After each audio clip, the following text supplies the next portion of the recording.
Hora de la Verdad, que se transmite por Radio Red de RCN, y estos son temas y asuntos que trataremos en la grata compañía de ustedes durante las próximas horas.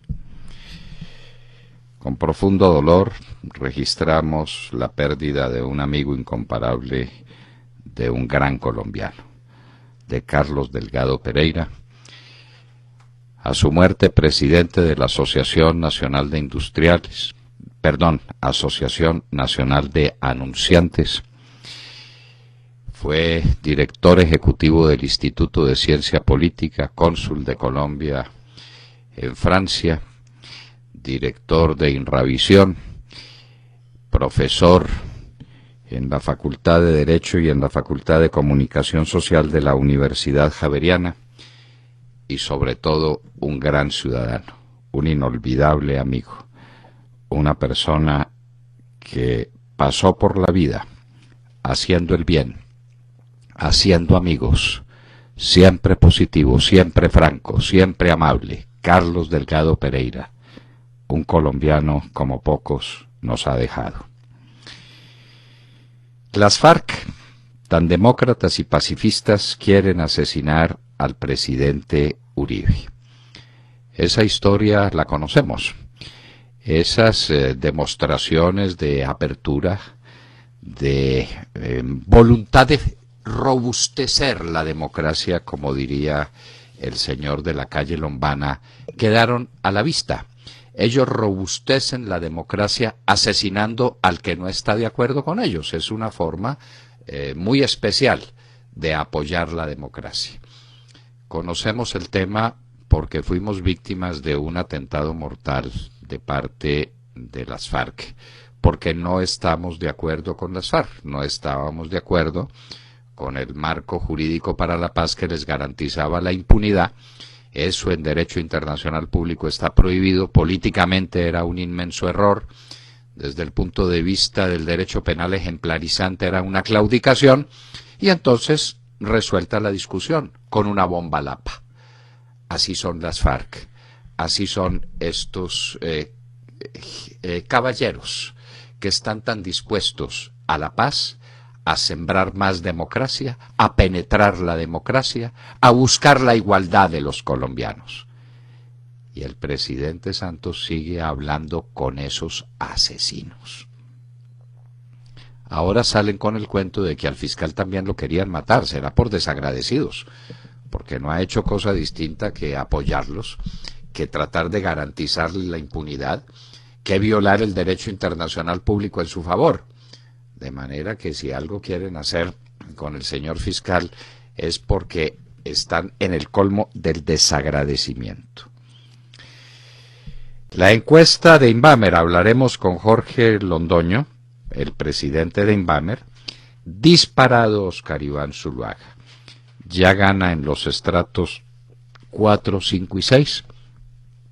La cuestión es solo de penetración, de conocimiento. El presidente Uribe con una imagen positiva del 73%, y al presidente Santos le va tan mal como cabía esperar. Premio de paz a los invasores de la Hacienda Las Pavas. Este es un antecedente bien interesante.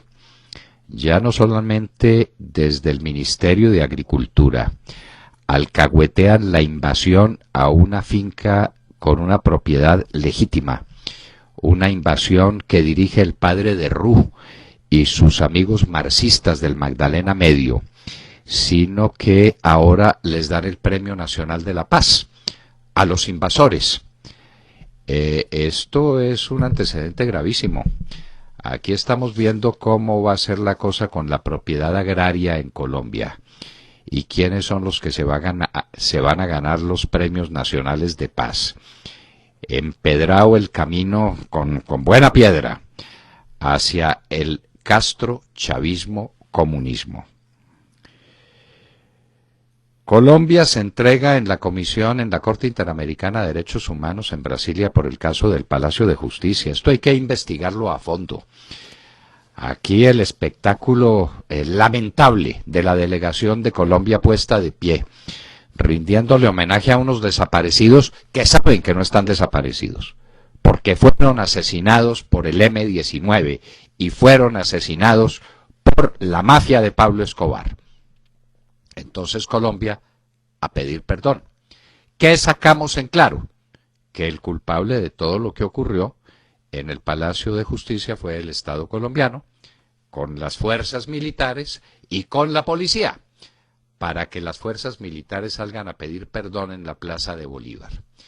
De manera que estos bandidos asaltan el Palacio, con la mira de dar un golpe de Estado, lo que había un golpe de Estado contra el presidente Belisario Betancur, asesinando a los magistrados de la Corte Suprema de Justicia que tenían lista una providencia que permitía la extradición de los narcotraficantes hacia los Estados Unidos. Y valerosamente, llenos de coraje, soportando fuego inclemente de unos hombres que estaban preparados y armados hasta los dientes para repeler cualquier ataque, el ejército logra doblegarlos, logra sacar con vida más de 260 personas de Palacio, recupera la dignidad del país, el país entero conmovido de emoción por la acción de las fuerzas militares, y miren en lo que terminan. ¿Quién lo organiza? El gobierno. Y Gómez Méndez, el amigo de las FARC y de la ultraizquierda, el procurador que le hizo debate al ejército de Colombia. Aquí hay un problema de fondo.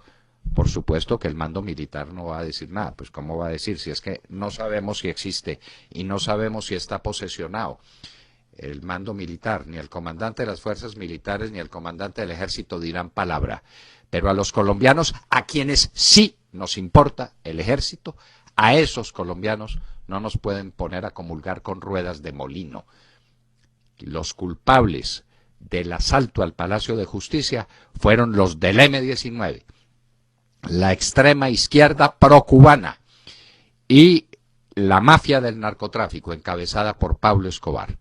Y nuestro ejército fue la institución gloriosa que a costa de la vida de varios de sus miembros y a costa de que otros muchos salieran heridos del Palacio, logró rescatar la dignidad nacional de las llamas del Palacio de Justicia. Aquí no vamos a comulgar con ese cuento trazado. Ya sabemos por quién. Por el hijo de Ernesto Samper, hágame el favor, el recuerdo de la mafia en el poder, por la señora Guillén, la esposa de Maya Villazón, hágame el favor, y desde luego empujando al señor Gómez Méndez, quien era el procurador de entonces, el hombre que fue a la Cámara de Representantes empujado por los fusiles de las FARC. Con ese cuento a nosotros no. Vamos a rescatar el honor de Colombia, así haya ido una delegación del presidente Santos a humillar al país en Brasilia.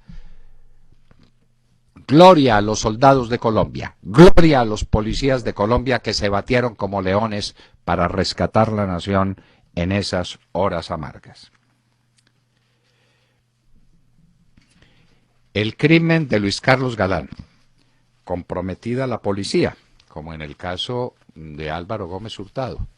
Y esto lo venimos a saber o a quedar en claro tantos años después. Las cosas estaban bastante claras, pero había que crear unas hipótesis investigativas que distrajeran. Lo mismo en mi caso, en el caso de Álvaro Gómez, en el caso de Luis Carlos Galán. Las hipótesis del general Naranjo, es el mismo estilo, ¿no? El del general Óscar Naranjo, exactamente el estilo. Hay incrustada en la Policía Nacional una tradición dramática. La policía, que es una institución benemérita, que es una institución formidable, ha tenido que soportar unos cuantos dirigentes que no merecen el nombre de policías. No lo merecen.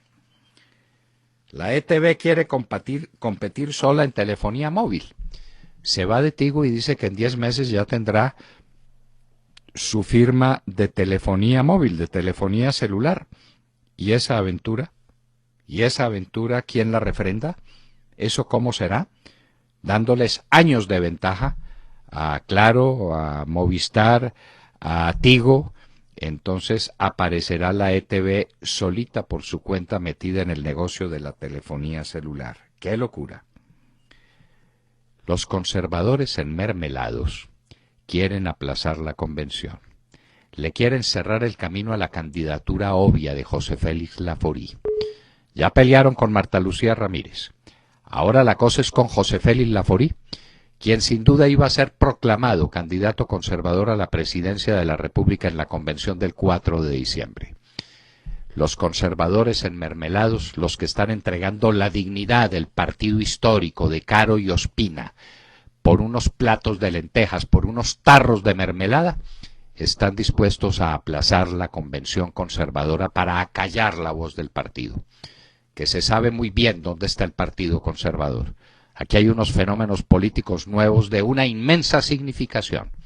Quieren triturar a José Félix Laforí para llenar de mermelada el camino hacia la reelección del presidente Santos. Y en eso no los va a acompañar el partido, no los va a acompañar la base conservadora. Nicaragua, en apoyo de Rusia, recibe el apoyo de Rusia contra Colombia. Ya las cosas están claras. Esos aviones que pasan por aquí por encima y como Pedro por su casa porque el presidente Santos le negó a los Estados Unidos la posibilidad de tener bases aéreas que localizaran los aviones enemigos que circularan por los aires de la patria. El presidente Santos le debe una explicación a la nación por esa razón. Y estamos a merced de Rusia, en manos del presidente Obama, que no se ha dado cuenta de lo que le quieren montar en lo que él llamaría el patio de atrás.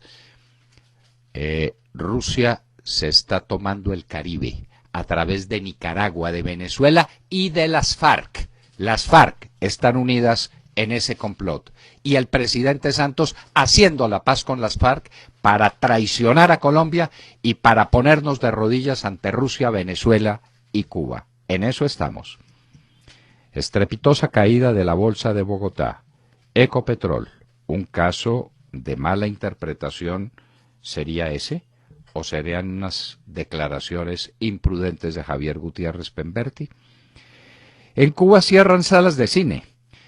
Demasiado grave que la gente viera cine en Cuba, entonces están cerrando las salas de cine y los negocios de importación de ropa. Un pasito para adelante y dos para atrás. Y la gente con hambre y en silencio, con la amenaza de las cárceles inmundas, a donde va todo el que piense con libertad en Cuba. En Venezuela, detenciones a los enemigos que están sembrando el caos económico para derrotar a Maduro. De manera que toda la mala política económica de Chávez, la mala política económica de Maduro, que no tienen ni la menor idea de eso, el desastre económico que hay en Venezuela, es de la responsabilidad de los empresarios privados que tratan de sobrevivir en las condiciones muy adversas que tienen allá en Venezuela. Y ahora los meten a la cárcel. Maduro quiere arreglar a bala el problema económico, muy del estilo de ciertos déspotas. Manila, el caos. Gobierno reduce el número de muertos a 2.500, pero el caos en Filipinas es pavoroso. En Egipto, el ejército mantiene toque de queda en prevención de ataques que pueda desencadenar la hermandad islámica. Los nuevos miembros del Consejo de la ONU, del Consejo de Derechos Humanos de la ONU. Esto es de antología. Cuba defendiendo los derechos humanos. Vietnam defendiendo los derechos humanos. Rusia dirigida por un hombre de la KGB defendiendo los derechos humanos. China, donde fusilan a cualquiera que se le ocurra decir una palabrita contra el gobierno.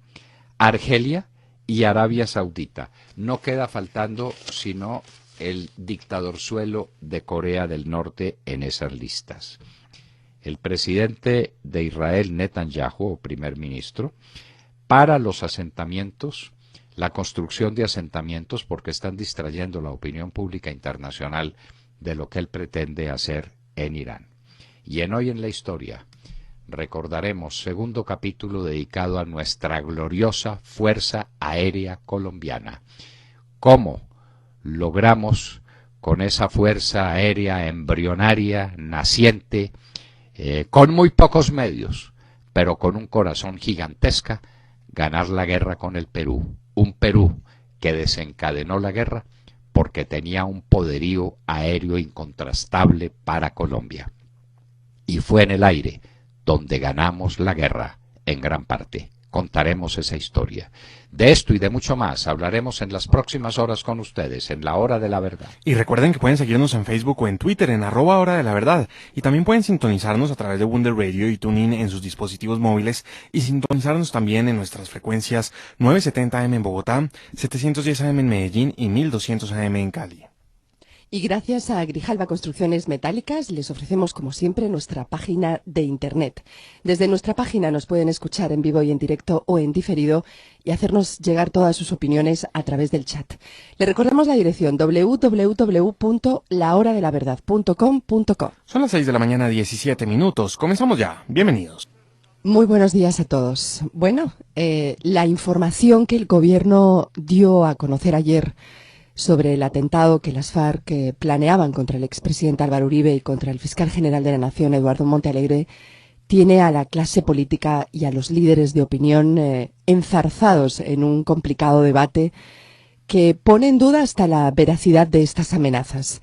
Dice la revista Semana, que, como saben ustedes, es muy cercana al gobierno. Entiendo que el sobrino es el director de... es el sobrino del presidente del gobierno, Juan Manuel Santos, y el director de esta revista. Pues dice que esta historia solo tiene dos posibilidades. O es verdad, con lo que la credibilidad del proceso de paz de La Habana sufriría un golpe muy fuerte, ya que se percibiría como una división al interior de las FARC y los que le apuestan a la paz en La Habana no quieren firmar. Habría dos, unos los que están en La Habana y otros los que están en el monte que no quieren firmar. Y la otra posibilidad de la que habla la revista Semana es que sencillamente no es cierta. Aunque no sería el primer atentado de las FARC contra el expresidente Álvaro Uribe, porque el expresidente colecciona varios atentados. Ayer veíamos en diferentes medios la cantidad de atentados que ha sufrido, ¿no? Y bueno, han intentado asesinarlo. El día de la posesión. Sí, el día de la posesión. Nos querían asesinar a todos en el Palacio del Congreso, en el Capitolio Nacional, con rockets que por fortuna no pudieron disparar con la precisión que ellos querían, y una circunstancia que imprevista, y es que la velocidad de retorno de los aparatos que sostenían los rockets pudo, digamos que ladear, crear un problema de inestabilidad en el piso. Esos rockets habían sido calculados sobre tierra firme. Ahí no pasaba nada. Pero en un tercer piso, en el momento en que vino la velocidad de retorno de los aparatos, golpearon tan duramente que desequilibraron todo el sistema y los rockets no pudieron ser lanzados. Y entonces ahora tienen dudas de que las FARC quieran asesinar a Álvaro Uribe Vélez. Lo dice el gobierno. ¿Le creen o no le creen al gobierno? Claro. Los de Semana. ¿Y qué me dice usted de la casa en Neiva que explotaron, ¿no? También, o sea, son muchos los atentados que el expresidente Álvaro Uribe ha sufrido. Han intentado asesinarlo. La bomba que le tiraron en Barranquilla. También. De la que se salvó milagrosamente. Sí, lo cierto es que han intentado asesinarlo en múltiples ocasiones y además su discurso contra la mesa de negociación ha sido siempre firme y ha sido directo y muy crítico. Se puede entender, aunque uno no entiende nunca ningún atentado, pero bueno, se pone uno en la situación de, pensando con la mente bárbara de un terrorista, uno puede entender que las FARC planearan semejante atentado. Pero nadie dice nada del fiscal general de la Nación, Eduardo Montealegre, quien, al contrario que el expresidente Álvaro Uribe, no ha disimulado su falta de independencia y no solo ha apoyado el proceso de paz en reiteradas ocasiones, sino que además ha sido muy crítico con el expresidente Álvaro Uribe, porque Álvaro Uribe se opone a esa mesa de negociación. ¿Qué hay detrás de esas amenazas? por qué algunos dudan de su veracidad y otros quieren matar al mensajero que es el ministro de Defensa, Juan Carlos Pinzón, como si él manejara una agenda propia y no la del gobierno. Y es posible que exista una clara y marcada división al interior de las FARC y haya un sector, el que está en el monte, al que no le interesa ninguna firma. ¿Y por qué nadie reflexiona sobre el atentado que había planeado contra el fiscal general de la Nación? ¿No les parece que es una contradicción? ¿Por qué iban las FARC a querer acabar con un amigo de la causa como el fiscal general de la Nación? Por cierto, el fiscal se presenta hoy ante la comisión de acusaciones, ¿verdad? Y por último, ¿por qué algunos dudan de la veracidad de este atentado contra el expresidente Álvaro Uribe? ¿Se imaginan si salieran a dudar de las amenazas contra León Valencia o Claudia López? Eso sería feo, ¿no? ¿Qué tal si usted sale a dudar de esos atentados, doctor Londoño? ¿Le caerían todos o no? ¿Y por qué nadie, ni siquiera usted, Montserrat, liga ese atentado contra el que yo fui víctima, con el que yo fui víctima? Ah, no, es que se ha hablado de su atentado también. Sí. Es la misma línea. Y lo que dicen es que fue la extrema derecha, doctor Londoño. No, pues ahora, pero ahora los que están diciendo eso son unos locatos. Eso lo dijo el general Naranjo. Absolutamente. Que es un experto en distraer investigaciones, a crear hipótesis, líneas de investigación para distraer. Pues lo ha logrado hacer con Luis Carlos Galán durante tantos años, la policía. Lo ha logrado hacer en el crimen de Álvaro Gómez. Eso le produce dividendos. Lo mismo lo quiso hacer en mi caso. Pero ya se sabe el señor Tavares, ya se sabe el otro señor que pagó 80 millones de pesos en la fiscalía para que lo dejaran libre, y el fiscal general de la Nación no ha investigado eso porque no tiene tiempo. Entonces, eso es clarísimo. Me quisieron asesinar, ¿por qué? Porque desde la hora de la verdad me oponía al famoso Marco para la Paz, con razones eminentemente jurídicas y con razones de orden político insalvables. Entonces me tenían que asesinar, como tienen que asesinar a Álvaro Uribe Vélez, porque estorba para sus propósitos de hacer de Colombia una nueva Venezuela y una nueva Cuba. Eso es lo que hay en el fondo. Y mire, el mensajero es mensajero del presidente Santos. El presidente Santos le dio la orden a Juan Carlos Pinzón de que hablara con Uribe. Claro. Y le cuento que el presidente Uribe aprovechó la ocasión para recordarle a Juan Carlos Pinzón que durante 5 años fue empleado de su gobierno y estuvo muy a gusto con el gobierno del presidente Uribe. Entonces, ahora le costará trabajo estar a disgusto con quien durante 5 años fue su jefe. Pero yo me pregunto, Montserrat, ¿cómo hacen algunos de los plenipotenciarios de La Habana para continuar allá con unos asesinos que demuestran su espíritu democrático asesinando a la contraparte? El doctor de la calle Lombana, ¿de dónde saca arrestos morales para quedarse en La Habana? Cuando está firmando un papel donde las FARC dicen que quieren robustecer, ¿cómo le ha gustado ese verbo a de la calle, no? Robustecer la democracia, para que todos los colombianos seamos iguales, para que todos participemos en paz, en un mundo nuevo. Y esos mismos con quienes está diciendo esas cosas, planeando el asesinato de Álvaro Uribe, y de la calle se queda allá. Y el general Mora Rangel que ve cómo quieren asesinar a quien fue su jefe, a quien fue su guía, a quien fue el hombre que le permitió convertirse en héroe de la República, armando un glorioso ejército que derrotó a las FARC en poco más de un año, y se queda en La Habana. No pasa nada. Pero, doctor Londoño, el fiscal general de la Nación no es la contraparte. A ver, ¿y las declaraciones que hemos escuchado? Dijo que iban a asesinar al fiscal? ¿De dónde sale esa noticia?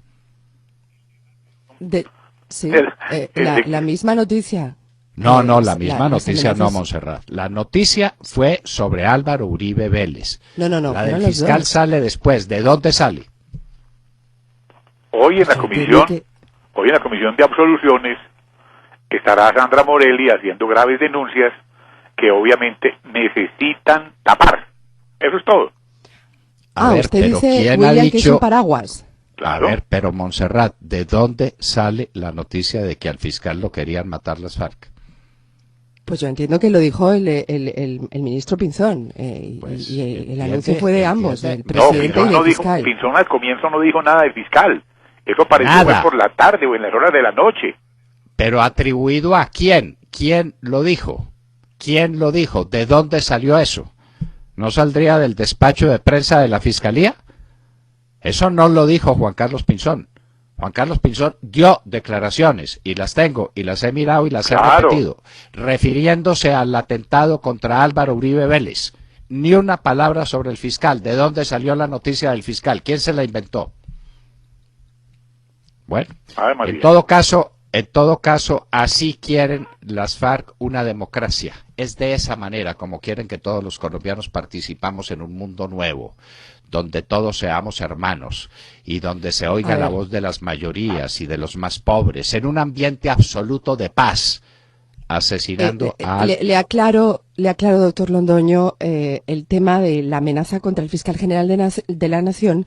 Dicen que esa información fue entregada por el presidente Santos y el ministro de Defensa, corroborada por el CTI, y lo que dicen es que esa amenaza, ese posible atentado, se conoció solo 4 horas después del anuncio del ministro de Defensa con relación a los hallazgos de la inteligencia de la policía sobre el atentado contra el expresidente Álvaro Uribe. Efectivamente, esta amenaza aparece 4 horas después de anunciada la amenaza contra el expresidente Álvaro Uribe. Y Pues las noticias busquemos dicen que declaraciones de Santos o de Juan Ay. Carlos Pinzón, busquémoslas. Al presidente sí, Santos, sí, sí. al presidente Santos no le pueden creer ni las mentiras. ¿Cuál es? No, pero ¿cuál es? si vamos a creer, o creemos todo o no creemos nada, William. A ver, Eso pero, sí. a ver, Montserrat, yo creo todo si lo dijo Juan Carlos Pinzón. Le estoy preguntando, ¿Juan Carlos Pinzón lo dijo? Eso es lo que le estoy leyendo de las noticias. Están diciendo que es una información entregada por el presidente Santos y el ministro de Defensa y corroborada Las por el hemos- CTI. Lo Y hemos que esa oído. información se dio 4 Hemos- horas después. Ay, Montserrat, ¿por qué no me contesta? ¿Hemos oído a Juan Carlos Pinzón diciendo eso? Le pregunto otra vez. Bueno, ¿Existe lo esa buscaré entonces. declaración? ¿Juan Carlos Pinzón dijo al aire que iban a matar al fiscal? ¿O es una noticia de quién? A ver, ¿cuál es el origen de la noticia? La que usted me está leyendo, ¿de dónde sale? Caracol, RCN, Pues- ¿quién da la noticia? Ya se lo aclaro porque ya no la tengo conmigo. Ya estoy buscando las Bueno, declaraciones muy bien. de Juan Carlos Pinzón, pero pues... William Calderón. Doctor Londoño, buenos días Colombia. Gracias por invitarnos a sus hogares y a sus vehículos. Hoy es 13 de noviembre del año 13. Miércoles. Tras decotudos con papera y sin tiempo suficiente para su trámite, en un hecho que no tiene explicación, en un hecho sin antecedentes, en los anales del Congreso de la República, todos los integrantes de la Comisión Séptima se autoeligieron como ponentes de la reforma a la moribunda salud, según lo estableció el presidente de esa célula legislativa, Pablo Sierra. Fue una decisión que tomamos porque todos los compañeros de Comisión Séptima tienen interés de participar en el debate. Todo el grupo será ponente del proyecto. Esto hace mucho más complejo el proceso, porque va a ir acompañado de una serie de foros. Para arrancar, estarán en Manizales, Pereira y Armenia. Los 19 de la comisión, como micos en un pesebre, se quedarán quietos para la foto, doctor Londoño. ¿En qué parará nuestra salud? 19 ponencias. ¿Cómo le parece? 19 ponencias para estudio. Entonces cada uno vota por su propia ponencia. Por eso. Entonces vamos a tener 19 proyectos.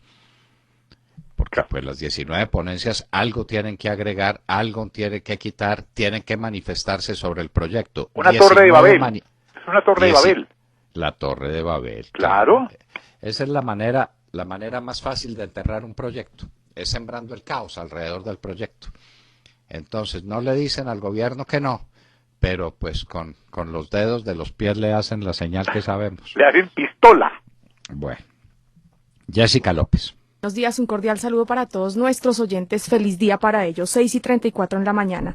Hace rato el señor Putin le ganó la batalla al presidente Obama en diferentes campos. Eso lo hemos dicho en repetidas ocasiones aquí, principalmente en lo que tiene que ver con la guerra en Siria. Por eso nos atrevimos hace unos días a decir que Rusia es ahora la nueva superpotencia del mundo.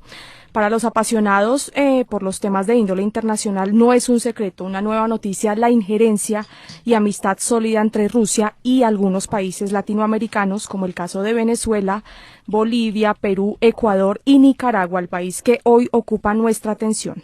Ocupa nuestra atención porque ayer la prensa nacional publicó un video donde se vio un almirante ruso de alto nivel llamado Vladimir Ruban, ratificando que Nicaragua y Rusia son dos países amistosos y afirmando concretamente en este video que su país apoyaría militarmente a Nicaragua en caso de un choque con Colombia. No es para menos, hay que tener muy presente en esta noticia que desde que el señor Daniel Ortega llegó al poder, exactamente estamos hablando del 10 de enero del año 2007, esos dos países han fortalecido sus relaciones en todos los ámbitos. Eso no solamente es lo que dicen los periódicos de Nicaragua, sino lo que dicen análisis serios relacionados con estos dos gobiernos. El gobierno ruso, fuertemente hoy criticado, como usted lo dijo, doctor Londoño, al comienzo de este programa, por grupos activistas alrededor del mundo el día de hoy, por ocupar un puesto en el Consejo de Seguridad de la ONU y ser, para ellos, uno de los países que junto a Cuba y China no respetan los derechos humanos, no es el único que hoy sale a defender y mostrarle su apoyo rotundo a Nicaragua, al señor Daniel Ortega.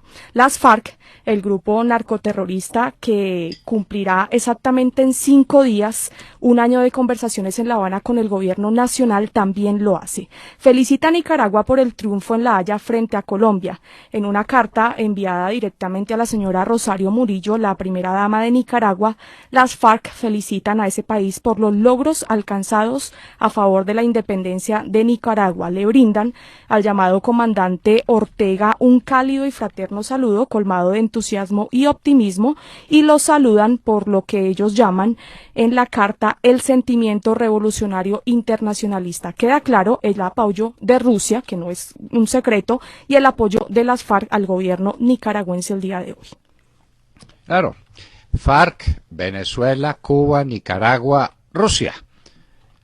Aquí en las barbas del tío Sam, de un tío Sam que no ha descubierto que Rusia se le quiere meter en sus aguas, en las aguas del Caribe.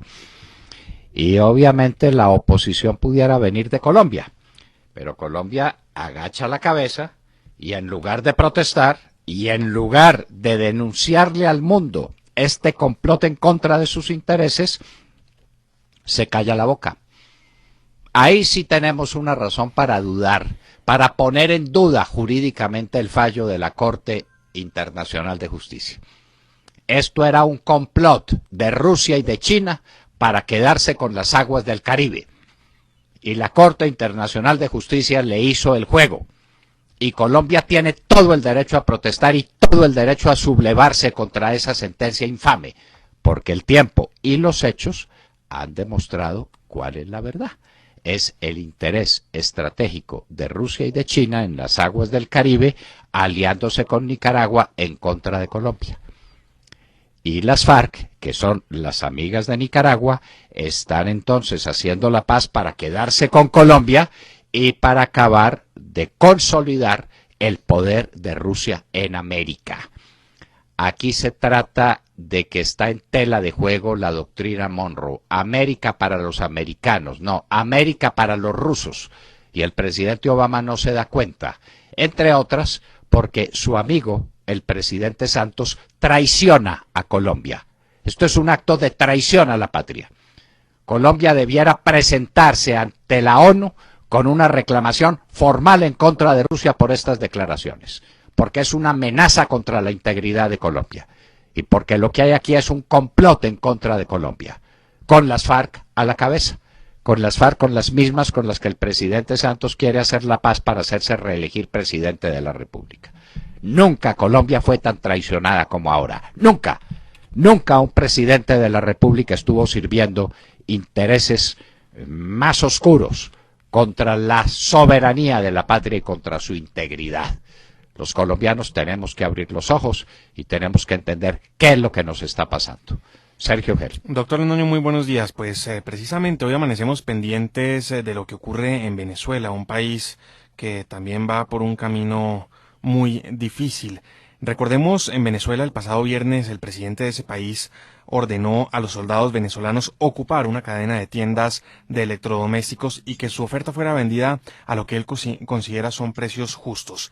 Además, el gobierno venezolano anunció ayer la detención de 5 gerentes de tiendas, esto como parte de lo que ha calificado como una guerra económica entre el Estado y empresarios calificados por el gobierno como inescrupulosos. Los detenidos pues van a ser procesados ahora por el presunto delito de usura, ya que aumentaron injustificadamente los precios después de importar productos con dólares obtenidos con el tipo de cambio oficial. Maduro anunció que la Milicia Nacional y el Poder Popular se van a incorporar en la ofensiva económica y a esta hora la mayoría de tiendas de cadena se encuentran militarizadas. Esto en medio de un panorama desolador, pues la mayoría con los nuevos precios dictados por el gobierno ya se están quedando sin mercancía y los empresarios pues no tienen otra opción que vender la mercancía a esos precios que le dicta el gobierno, que incluso llegan a la mitad del valor comercial que registraban la semana pasada.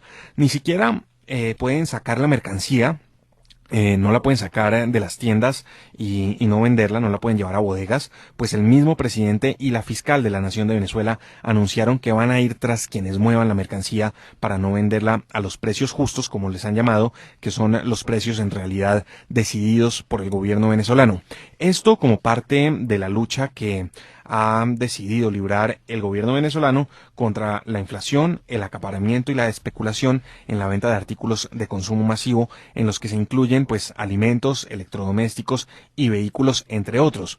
Por supuesto, las reacciones no se han hecho esperar y Enrique Capriles reiteró que el gobierno nacional es el responsable de la crisis económica y rechazó las acciones que ha tomado el presidente Maduro y toda la situación de caos que se ha generado en el vecino país. Dijo que es muy importante que los venezolanos entiendan que este modelo no funciona y que hay que cambiarlo, pero, por supuesto, también reiteró que para eso hay que organizarse.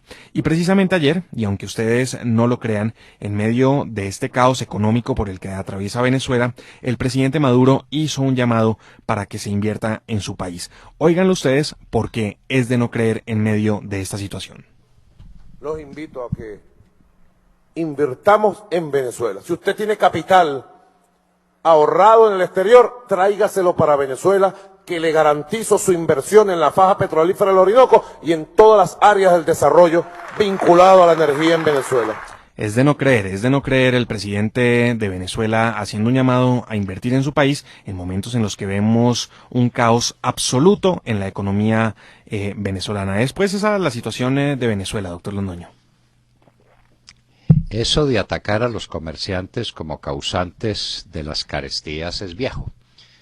Si ustedes leen una de las obras clásicas de la literatura universal, la de Alejandro Manzoni y Promessi Sposi, Los novios, es la traducción al español, verán que hubo un momento en la historia en el que en una principalísima ciudad italiana hubo una carestía enorme, no había pan, y entonces el pueblo se reunió para asesinar al panadero, porque pues no les llegaba el pan, no había trigo, entonces si no había trigo, no había pan. Esto hace algunos siglos. Sigue siendo igual. El populacho que no es ilustrado y los déspotas que son ilustrados cometen estas barbaridades. Sobre el precio justo le quiero hacer un recuerdo. Un comerciante cuando vende no solamente tiene que pensar en cuánto le costó el artículo que está vendiendo, sino cuál es el costo de reposición del artículo. Porque el comerciante no va a liquidar su negocio, lo va a continuar. Claro. Entonces, si yo estoy vendiendo telas, yo necesito saber en el momento de venderlas cuántas telas más soy capaz de comprar en el mercado al por mayor o en el mercado de importación para poder nutrir otra vez o surtir otra vez mi negocio. Si lo vendo más barato, pues quiere decir que tengo que cerrar el negocio porque no puedo comprar telas para seguirlas vendiendo. Entonces lo que querrá Maduro será que todos liquiden los comercios porque los precios de las cosas en Venezuela surgen a una velocidad tal que el comerciante tiene que mirar es su costo de reposición. no el costo de adquisición del bien. ¿Sí me entiende? Sí, señor. Bueno, ese es un problema bastante elemental, pero Maduro no lo entiende y así va la economía venezolana y quieren arreglar los problemas económicos a bala. Alejandro Ramírez. Buenos días a los oyentes de la Hora de la Verdad. Hoy los saludamos con la noticia del reconocimiento de responsabilidad por parte del Estado colombiano en la Corte Interamericana de Derechos Humanos, por el caso conocido como Carlos Augusto Rodríguez Vera y otros, por los hechos del Palacio de Justicia. La Corte había concluido en sus informes que el Estado colombiano era responsable internacionalmente por vulnerar, en el contexto de la toma y retoma del Palacio de Justicia de Bogotá, los derechos a la libertad personal, la integridad personal, la vida, la personalidad jurídica, los derechos a la libertad personal, los derechos a las garantías judiciales y protección judicial, en perjuicio de los familiares de las 12 víctimas de desaparición forzada, la desaparición y ejecución en el caso de los familiares del magistrado Carlos Horacio Urán Rojas y de las 4 víctimas de detención y tortura el 6 y 7 de noviembre de 1985. Presidida por el viceministro de la Política Criminal y Justicia Restaurativa Miguel Samper Strauss y la delegación colombiana en pleno, se puso de pie frente a los representantes de las víctimas de la retoma del Palacio de Justicia y con la vocería de la directora de la Agencia Nacional de Defensa Jurídica del Estado, Adriana Guillén, el Estado les pidió perdón. La doctora Guillén manifestó: pido permiso al señor presidente para que la delegación del Estado se dirija directamente a las víctimas y familiares de las víctimas con el propósito de realizar su reconocimiento de responsabilidad internacional.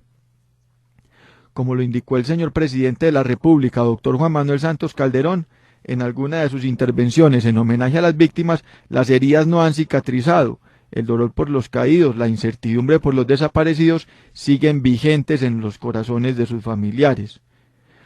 El Estado colombiano pide perdón a las víctimas y a sus familias. El Estado entiende que el tiempo transcurrido hasta hoy, desde que ocurrieron los hechos, ha traído como consecuencia que hayan perdido la confianza en el Estado y sus instituciones. Este compromiso no es mera retórica. Hay que construir sobre lo construido. El presidente de la Corte Interamericana de Derechos Humanos, el juez Diego García Sayán, resaltó el cambio favorable de la estrategia del Estado colombiano, destacando estos reconocimientos públicos como manifestaciones muy constructivas, un paso fundamental para lograr la verdad, la justicia y la reparación para todas las víctimas. El ministro de Justicia, Alfonso Gómez Méndez, ratificó el compromiso del gobierno colombiano por esclarecer lo ocurrido hace 28 años, resarcir a las víctimas y a sus familias en los derechos que les fueron vulnerados, en consecuencia de una nueva estrategia de defensa jurídica basada en el reconocimiento y en el perdón. Doctor Londoño, ¿será que por haber retomado el Palacio de Justicia, como lo hizo la Fuerza Armada, nosotros tendremos tal despropósito? Es una traición a la patria.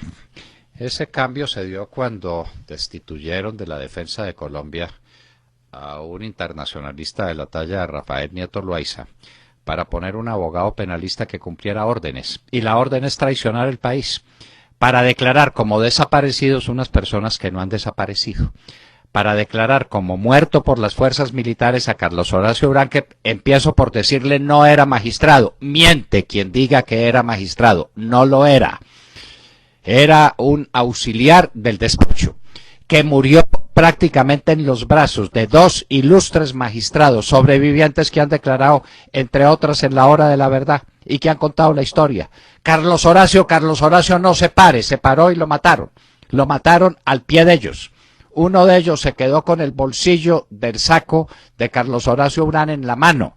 Lo mataron los del M-19 y ahora aparece la viuda cobrando una inmensa indemnización contra Colombia porque ella lo reconoció años y años después, porque al principio no lo reconoció. Lo vinieron a reconocer, a las víctimas todas las reconocieron cuando había plata de por medio.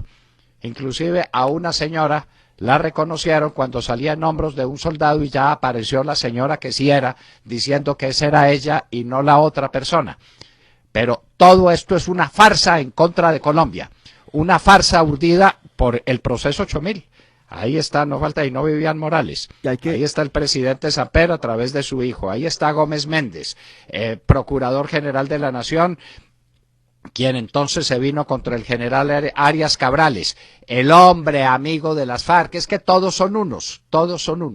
Las FARC, el M-19, el ELN, todo eso es la misma cosa, en contra de Colombia. Y ahora aparece la delegación de Colombia traicionando al país en la Corte Interamericana de Derechos Humanos. ¿Cómo hubiera sido Rafael Nieto Loaiza en aquella audiencia? Recordando lo que fue aquel golpe de Estado, recordando la crueldad de los agresores, recordando las circunstancias en que fue recuperado Palacio, y cómo no hemos logrado en 28 años que la Fiscalía General de la Nación cumpla con su deber y ordene la práctica del ADN a una existencia de cadáveres que tiene en su poder y que no quiere examinar porque le aparecen los desaparecidos. Esa es toda la verdad del asunto. Traición a la patria, nos traicionan. Este gobierno nos traiciona todos los días. ¿Cuáles serán los dividendos políticos que quiere sacar Juan Manuel Santos sobre esto?